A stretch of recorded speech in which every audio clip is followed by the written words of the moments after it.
So in the last lecture, we talked about the fact that connective tissue has certain characteristics that makes it very different from epithelial tissue. One of those big differences is this idea of the extracellular matrix, right?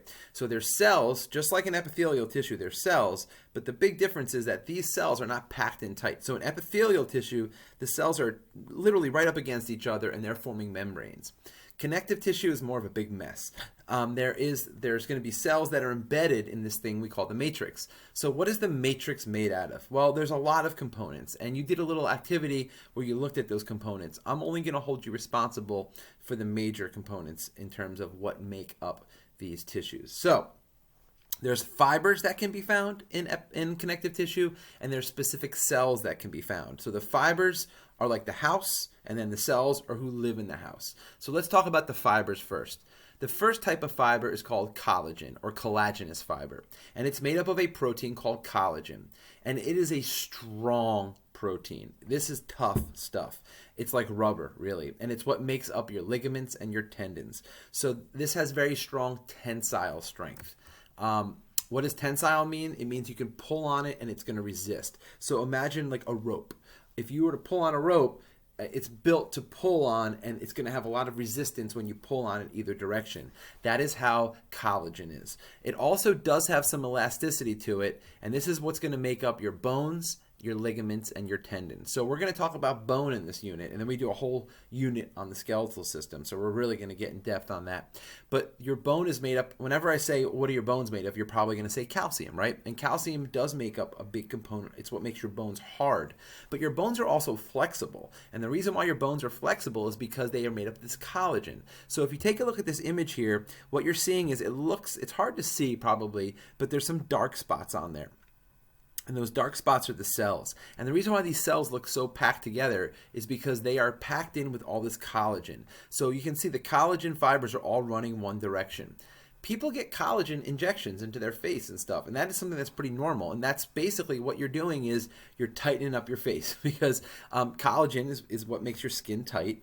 It holds your skin to your face, and as you get older, gravity pulls down, and that is going to weaken. It would be like if you had a rubber band wrapped around something. Over time, that rubber band is going to start to weaken. So when people inject collagen into their face, they're actually adding that strong material. And it does work. It is something that does work. So collagen is a very, very strong material. So think of it as the tough stuff. The second type of fiber is called elastic, and that is composed of a protein called elastin. So it's another type of protein. It's a lot like collagen, but it's much skinnier and it's kinked up.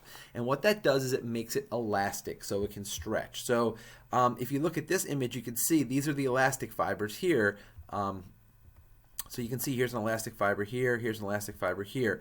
They are not straight like the collagen was. They are kind of kinked up. And what that does is it allows for flexibility. So think of a sweatband, right? That material that bunches up, or a scrunchie, if you've ever had a scrunchie in your hair before. You can stretch it because it kind of scrunches up, and then you can stretch it out. That is elastic. It is a much weaker protein than collagen, but it does have more flexibility. So there's a little bit of give and take. The third type of fiber is called a reticular fiber. And a reticular fiber is unique to your organs. Your organs have reticular fiber. Anything that has a three-dimensional shape in your body is going to have reticular fibers. And basically, reticular fibers are collagen fibers that form a support network. So if you take a look at this image here, these are regular collagen fibers. You can see they're thick, they're long, they kind of stretch out in this direction. And then these are the reticular fibers here. You can see they almost look like cells. There are cells in there. You can see those dark spots are nuclei. But the reticular fiber makes up a mesh network. So it would be like paper mache. If you've ever done paper mache before, like if I wanted to make a paper mache truck, let's say, I might take some wire mesh and take that wire mesh and make the shape of the truck, and then paper mache, you just take your pieces of paper, you stick it in the glue, and you stick it on the truck, and then what ends up happening is that now you have a truck shape. And the paper doesn't give it its shape, it's that mesh underneath that gives it its shape. So think of reticular fibers as a mesh network of collagen, which gives shape to an organ. It's why your liver looks like your liver. It's why your kidneys look like your kidneys. The shape of the organ is created by these reticular fibers. So the three types of fibers that you need to know are collagen, which are strong. elastin, which are a little bit weaker but more flexible, and then reticular, which is a type of collagen, but it's a much weaker collagen. It's thin fibers of collagen that form a mesh network, which gives shape to your tissues. Okay, let's talk about the cells that you're going to find in your tissue. There's a couple different types of cells. The first type and the most common type of cell. So I gave the analogy in another lecture where I said connective tissue, your extracellular matrix is like your house, and then you are like the cell that lives inside your house. So the collagen, the elastin, and the reticular fibers, think of those as like the wood and the plaster and the metal that builds your house, and then you live inside your house. So these cells are the living components of your tissue, and there's a few different types. The first type they're called fixed cells, and that means they stay where they are. So these cells kind of embed themselves in this matrix. They build the matrix around themselves, and we'll talk more about that. And the first type is the most common type, and it's called a fibroblast. And a fibroblast is going to be a kind of a star-shaped cell. So if you take a look here, these are fibroblasts. They kind of look like stars because they have these projections coming off. They actually produce the matrix. They make collagen. They make elastin. So the analogy I give is kind of a weird one. But imagine if you were a fibroblast, if you were that cell. What would happen is, like, imagine silly string shooting out of your ears and out of your nostrils and filling the room around you. You're going to get stuck in this web of silly string. Well, that's essentially what fibroblasts do. They produce collagen and elastin. They shoot it out of themselves. They don't shoot it out, but it comes out of the cell and it forms this kind of, imagine like a web of proteins, and that cell stays embedded in there. Another type are going to be your osteocytes, that forms bone, and chondrocytes form cartilage. So fibroblasts are the most common. They're in almost all of your types of connective tissue. But in your bone, it's a different type of cell called an osteocyte. And in your cartilage, it's another type of cell called a chondrocyte. And we're going to talk more about those specifically when we get to those types of tissues. Okay, let's finish this up with the last couple types of cells. The next type of cell is called a mast cell. And mast cells live on your blood vessels. So what you're looking at here is a blood vessel. So this would be like a capillary carrying blood to your tissues. And the mast cells kind of just hang out. They attach themselves to the outside of your blood vessels, and they release two chemicals, which, two substances. One is called heparin, and one is called histamine. Heparin actually prevents blood clotting. There are times when you want your blood to clot, and there are times when you don't want your blood to clot.